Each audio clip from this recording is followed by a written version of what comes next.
Il y a 400 ans commence l'histoire de la plus ancienne présence française et francophone au Levant, chez nous à Antoura. En 1657 arrive un groupe de missionnaires jésuites pour fonder, auprès des chrétiens du Mont-Liban qui vivaient à l'époque sous l'Empire ottoman, une mission.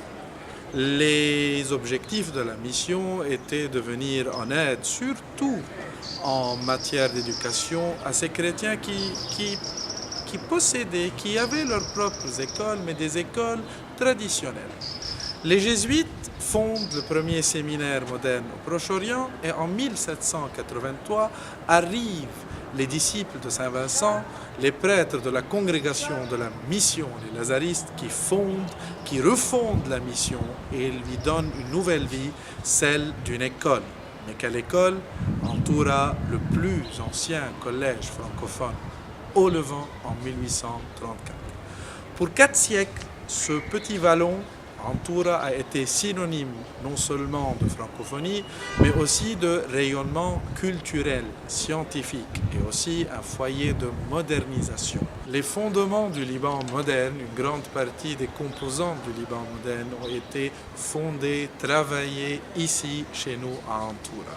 Pour presque 2 siècles, Antoura a été le foyer de la formation de l'élite culturelle, politique, sociale et même économique qui a gouverné le Mont-Liban et par suite le Liban sous le mandat français et a participé activement dans la création et dans le gouvernement du Liban indépendant.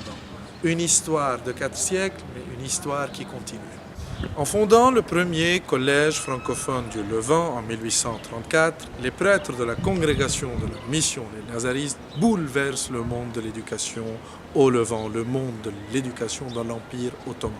Pour la première fois, une école est destinée à accueillir les masses et non plus les élites. L'éducation devient, avec les Lazaristes au Proche-Orient et au Levant, une affaire démocratisée, une affaire qui vise non seulement à éduquer, mais à redonner à l'homme sa dignité d'être humain.